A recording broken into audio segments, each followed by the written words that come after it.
Hey everyone, Dr. Frunkey here with a new knife consult for you on the Chris Reeve Ti-Lock. This is a knife that I've been looking forward to getting in hand for quite some time, and I wanted to give a quick thanks to my buddy Mitch for sending this guy along for review. The reason I was excited about this was because my good buddy Nick Shabazz has been absolutely in love with this knife. He raves about it, and he gave very positive and glowing reviews on it over and over again. And so I was curious to see what all the fuss was about. What is so special about this unique locking mechanism, and is it really as awesome as they say it is? So I'm finally happy to get this knife in hand, and I wanted to talk about this. What makes this knife very special, as the name of the knife suggests, is the Ti-Lock, the titanium strap lock, so it's called, that was developed by father and son knife makers Grant and Gavin Hawk. Grant and Gavin Hawk are well-known knife innovators that have come up with a number of different locking mechanisms and some other very unique innovations in the knife community.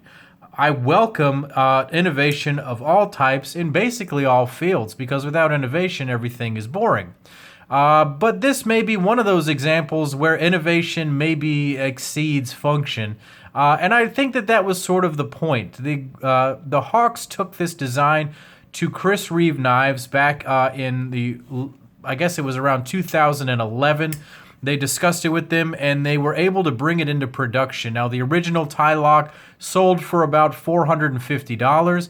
This is the Blue Stream edition that features the blue titanium and a sapphire inlay, as well as this steampunk design, and these came in around $500 or more, somewhere around that, so quite an expensive knife for what you're really getting here, and we'll talk a little bit about that as well. The real function and purpose of this locking mechanism was not to be the strongest lock in the world or even the fastest, but rather to get the locking mechanism on the complete outside of the knife so as to allow the handle to become a more artistic expression. And what you can see here is that it very much is. They have milled out holes in this area where almost no other knife is able to have those holes. This is where your traditional frame lock or liner lock is going to be. And, up here you'd have your button locks or your compression locks. And so it really does free up the handle to a more artistic expression. And they did do that. There were 3 or 4 different versions of this knife before it was discontinued in late 2017. So let's go ahead and look at this knife objectively and see what we've got in front of us here. There is up front about a 3.25 inch blade right here. The cutting length is about just a little less than 3.25 inches. Back to the pivot, you're looking at about 3.75 inches. Overall length to the end of the handle here is 7.25. That little clip piece pokes out to maybe 7.3 inches right there. The grip area, which is larger than the handle area, is coming in at about 4 inches, and the handle itself is a hair under 4 inches, about 3.8 inches right there. So a nice, small, compact size. I'll get a couple of other measurements here for you. We'll zero this. The width is not bad at all. It comes in at under half an inch. It's actually only 0.4 inches, so a nice slim profile. And the blade stock is coming in at about 125 thousandths. So a nice, smaller EDC size knife. Let's bring out a couple of other knives for a size comparison here. This is the Paramilitary 2 from Spyderco. I'm going to bring out a couple of other Chris Reeves knives right here. Here's a small Inkosi Insingo bladed knife right there. That's pretty neat. And this other knife is escaping me right now. Here it is. This is the large Chris Reeves knives Inkosi, which is about the same size as a large Sebenza, maybe a hair bigger. Now this is smaller than the small Sebenza, but what you'll see is that this falls right in that medium category. A lot of folks wish that they would make a Sebenza in this size category, and maybe one day they will. So let's go ahead and break this knife down anatomically and see what we're working with. Up front is a nicely done blade in CPM S35VN, as is true of all Chris Reeve knives.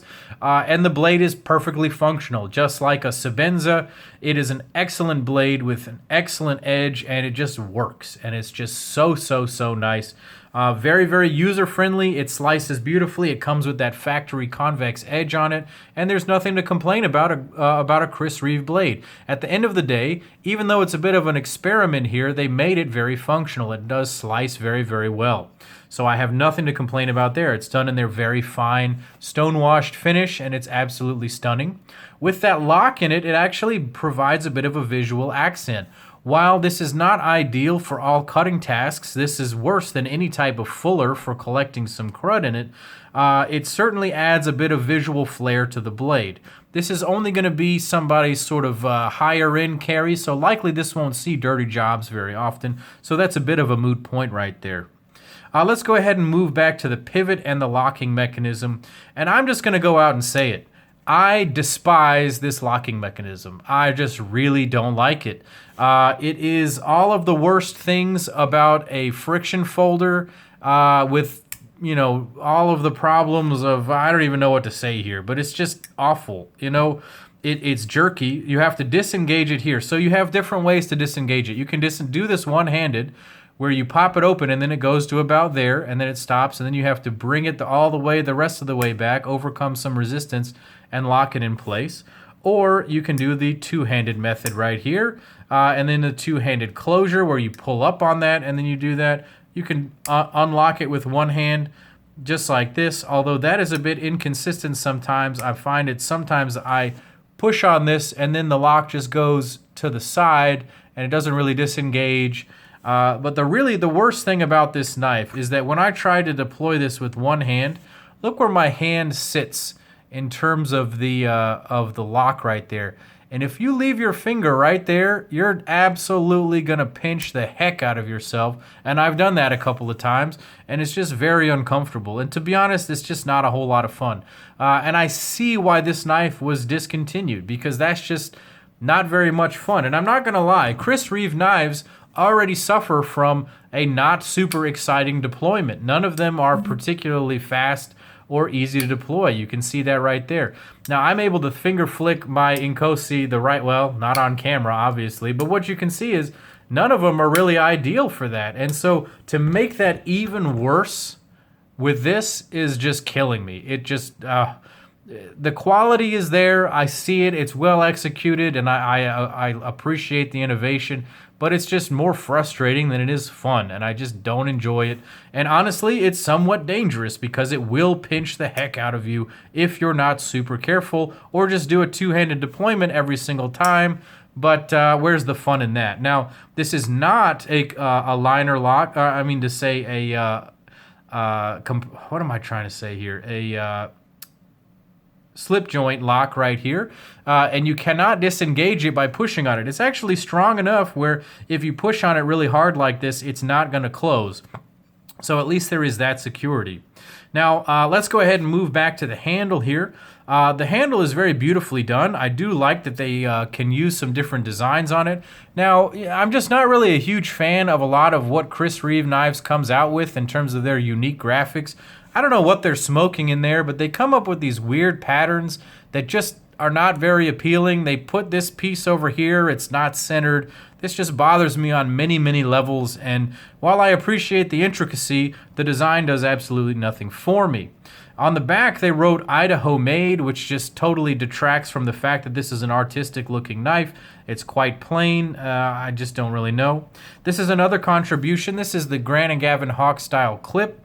And that's another thing that I'm not particularly excited about. You have to push very, very hard on this to get it to lift up. This is not going to just slide in and out of your pocket at all. You actually have to squeeze on it, and you have to squeeze on it very, very hard on a rather sharp titanium tab right there. And it's just makes this knife overall ergonomically extremely unpleasant. Add to that this has absolutely no protection with regards to a forward finger choil and for use, so it's going to be very easy to slide up on that blade unless you hold it back here, in which case I only get like a 3-finger grip on it, so it's really not ideal. I fully understand why they're discontinuing this knife. I really don't like this thing. I'm not going to lie. I don't know why Nick likes it so much. It's got a lot of his issues too. In any case, guys, I don't recommend this knife. If you're thinking about picking one up, don't buy a Sebenza instead for the same price. Anyways, leave a comment down below and tell me what you think about the Chris Reeve Ti-Lock. Click like and subscribe to my channel. Check me out on Instagram. And as always, guys, take care.